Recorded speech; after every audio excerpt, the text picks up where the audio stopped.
Diagnosed in about the beginning of '93, and they wrote down that I was bipolar affective disorder, or like, you know, in English that means manic depression. I was working the buses and I got assaulted because I went to the aid of my conductress and she got kicked in the face and I got hit with an iron bar and stuff like that, and I saw this Stanley knife on the floor like whizzing round, you know, and I thought I was going to get killed by these two guys, and I just backed off, you know, I backed off, and in some ways that started me on the depression. I mean, simplistically, depression is like a dark tunnel. You know, people keep saying you'll get better, there's a light in the tunnel. You can't see it. And the only way you can get there is to cling on.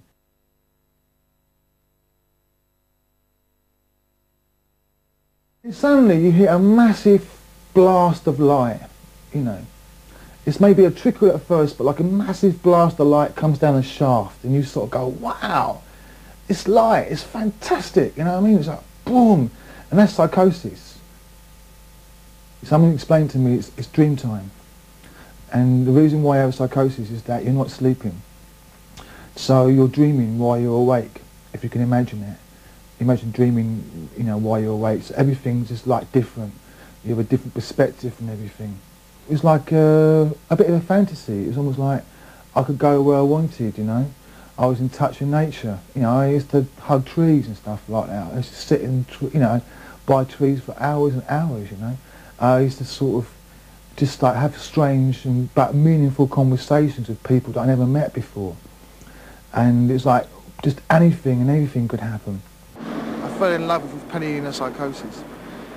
And that's probably the best way. People see you maybe at your, I won't say your worst either, maybe your rawest, your rawest. And then there's nowhere more raw you can go, right? So it's probably a good way to start. My mum didn't think so because he was off his head leg, but I thought he was very handsome. She used to let me just talk for hours, you know, talk for hours like during the night, and I used to listen, and I thought she was interested, but I think she's just being polite, you know. So now she doesn't let me do that anymore, you know. So it's bedtime at 12 o'clock. When there's nothing more you can do, strip off, and I often do it. I've done it in police stations. I've done it anytime there's police around, and they're like putting pressure on me. I know I might get beaten up. I don't know what it is. I just strip off. It's a protest. Beat a naked man. Beat a naked man. That's what I'm saying. I've been violent. Yeah, I've you know, these two policemen took me in a long ride once in a car, and they wound me up and got me paranoid. So I punched one of them and kicked the other one as well. But I was naked at the time, right? You've just got to keep an eye on it all the time. You've got to keep a check on your feelings. You've got to keep a check on your emotions, you know? And just keep checking in, checking in, checking in, checking in. If I get complacent, boy, you know, I don't, you know, I could really regret the consequences of my actions. Because often you hit the people that you love. They're the ones more likely to get hurt, not some stranger out there. I mean, it's always been someone that's, you know, wound me up. So it's always the person that you love that's more likely to happen to. That's why I comply with the drugs, because I think, well, if I didn't comply, then they could use that against me, that I didn't take the drugs. That's the reason why I got violent. I go to support groups, psychotherapy, you know what I mean, and it's all about my self-analysis, you know what I mean, making sure that I don't lose control. It's a 24-hour process, you know what I mean. I'm on lithium, carbamazepine, and I take droperidol as well. Basically, a depression inducer. So, you know, if I'm feeling a bit high, I take it within an hour, I'll get sweaty palms, and I'll start feeling depressed. They don't tell you that, you know, in hospital. They don't say, well, this drug induces depression, and when you feel depressed, we know it's now working. The reason why it's working for them is because you're quiet, right? You ain't running around anymore thinking you're Jesus, or Satan, or Elton John, or whatever sort of crap celebrity you might think you are at a particular time. That's why you're in there, right? I think there is a place for compulsory treatment on those rare occasions when somebody poses a risk to their own health or to their own safety, that is, they're suicidal, or the safety of others. And in those circumstances, and in a hospital setting or a clinical setting with properly trained staff, and with a lot of assessment and with a lot of safeguard, then possibly there has to be some form of compulsory treatment. I was in this day centre, and day hospital it was, and they're quite really drab, unattractive places. And I mean, schools are far better, far more attractive. I go past old schools and, you know, they're full of colour and pictures, you know. But it's day hospitals and there's no picture in there at all, nothing, no life, you know. So I was in there surviving, because that's all I could do at the time, survive. And they decided to shut it down. Or not shut it down for the staff, but shut it down for the users. So basically they're saying, right, you lot are out on the street, you have to go back home, go elsewhere. So we set up our own like support group, you know, just for like user support group, on a Friday evening. So we go and meet up with each other, have a chat about problems, and then go down to the pub. And that's how it started. And in fact, the best part of the evening with us is going down the pub afterwards. Well, I felt I was treated like worthless, really, at the start. And I remember I went to the staff room one day. I didn't know it was a staff room, but I went out this room. And I went to walk in, and they said, no, you can't go in here, it's the staff room. And I thought, I used to work, you know what I mean, with people with learning disabilities for about 3.5 years. I never had a staff room. There was no private room where staff could go and say, this is our room, you know, clients keep out. And I thought, I'm now a client. I'm now on the same part as someone with learning disabilities, or someone that's elderly, or someone that's in a wheelchair, or, you know what I mean, or physically disabled, or someone's got a visual impairment. I'm in the same, I'm one of them now. Particularly at first, that experience of not being listened to, and not being able, no one being able to help me out, you know? Because I was desperate, I was really desperate, you know. I think the first time is the worst. You know, whether that's about love or whether that's about going into a psychiatric institution. And you know, I just said, help me, really. And they just looked at me, can't do nothing. You know, it's 9 to 5, it's 5 o'clock now, you have to go home. Or it's Friday night, bye-bye, you know what I mean? And I thought, I need help now, you know what I mean? I need constant help. And I need some answers, and no one would give me that. And I suppose really what I've had to learn is that, you know, maybe the best people that you can get knowledge of and experience of is the ever users.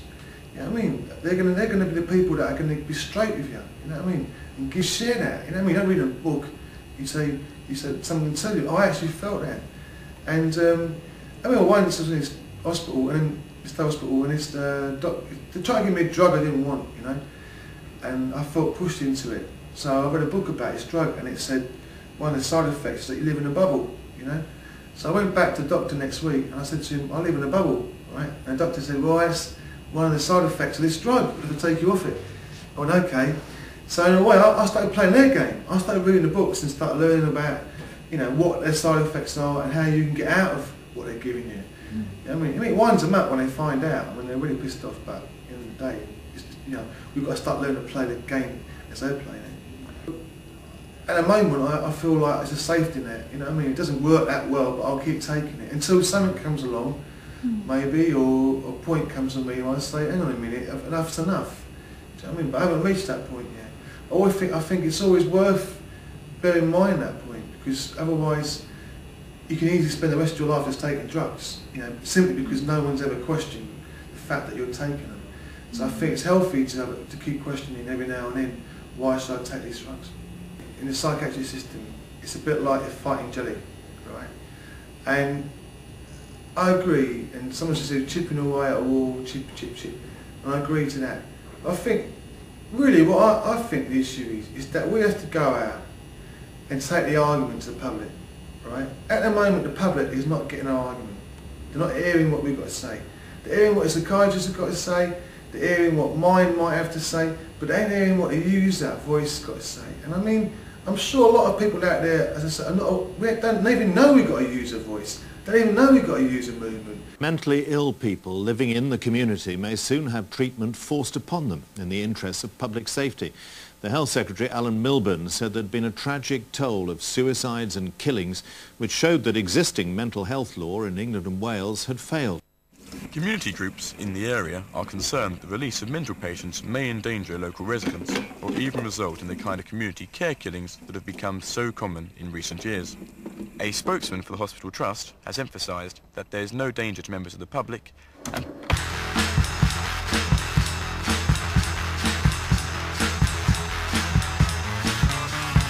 please allow me to introduce myself. I'm your witch doctor. No, I'm joking.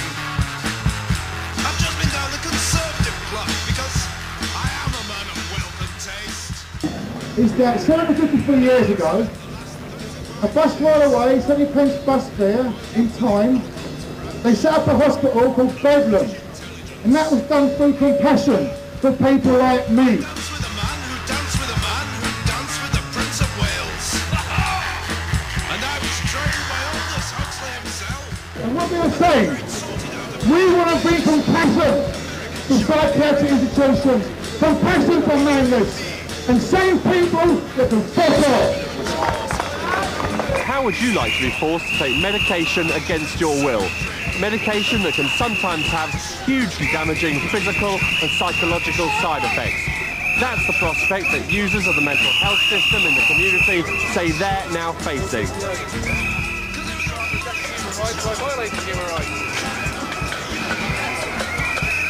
We are not in favour of compulsory treatment in the community. We're only saying that any CTOs must be in a hospital clinic. Good man! With ritual savagery, we decapitated the fucking head! Cut off his fucking head! Cut off his fucking head! Now after a sticky bit of business like that, I relaxed down the lodge with me fellow Knights Templars. The large one! But I'll show it because For users, it's coming out. It's coming out that telling your local community that I am a user of mental health services, right? There's this big stigma attached to that. There's no point doing a demonstration if you haven't got any media involved, in my opinion, because then you get the publicity for what you're doing that spreads out to a wider audience.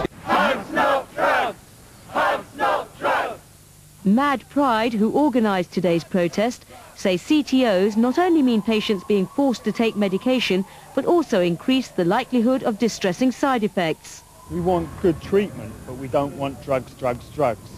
We want treatment that addresses more of their social needs and their psychological needs. And that's going to help them make a contribution to society and help them rebuild their lives. I'm a man of wealth and taste. And I've spent the last 35 years working for the occult branch of British intelligence. Good evening, sir. I dance with a man who danced with a man who danced with the Prince of Wales. And I was trained by Aldous Huxley himself. And the Prince of Wales. I'm going to go.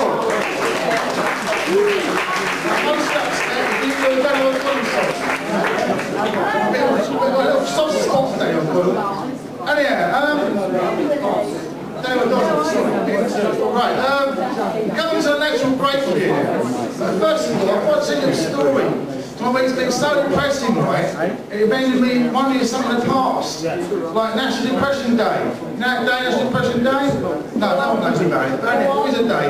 And they were like an expert day, didn't they? They were experts, psychiatrists, didn't they? Wishing Julie, Rutherford, Gerard. Experts, always psychiatrists. And it's always Raj fucking Basso, isn't it? You know?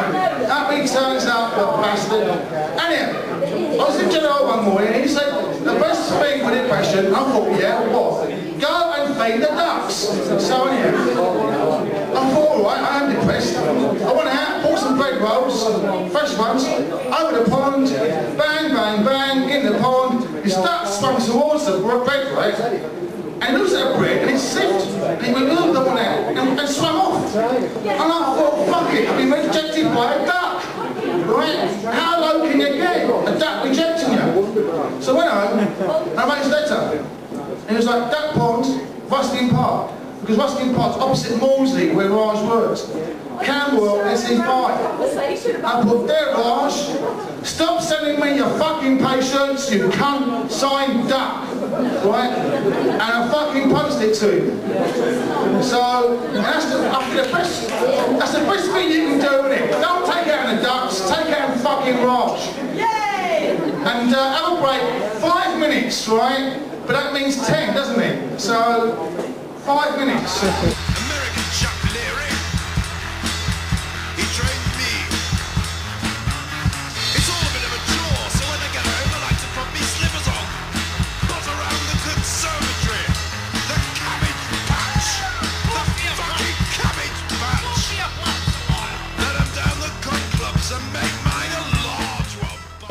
I'd like to remind you of what we're here for. We're Loud Pride, yeah? We're an organisation run by psychiatric patients. Most of the audience in here, probably about 90% of it I know, are also psychiatric patients. We're here, we can get together, yeah, we're showing, yes, Ben, yeah, stop waving your arms around, yeah. Yeah, so apart from celebrating our own culture, which all of these bands have done, which all of you in the audience are doing by being here, we're also trying to generate some protest against the mental health bill.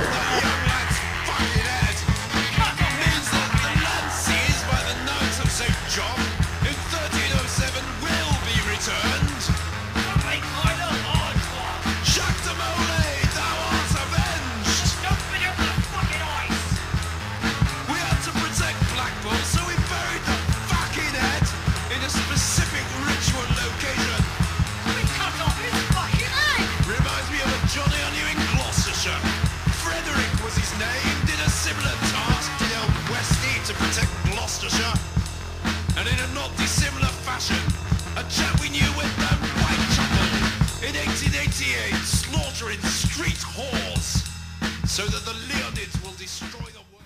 I think they're sort of aiming towards the more dangerousness side of mental health, which, let's face it, is a very small percentage, right? And yet they seem to sort of like not really go into that explicitly, but sort of skim over it. But that's the sort of tone of it. It's given the power straight back to psychiatrists to say, like, if you disagree with him or her, they can take you off the streets, or they can have your door kicked down to give you medication. I think maybe telling my MP that I'm actually mentally ill, I've come to the House of Parliament on my own and talked to him and put over the issues, he might actually respect me for doing that, and he actually might listen to me and realise that we're not all mad, bad and dangerous. And we were doing it together, we were doing it together, we were screaming in the dark in the 20-mile zone, we were doing it together, we were doing it together alone in the 20-mile zone.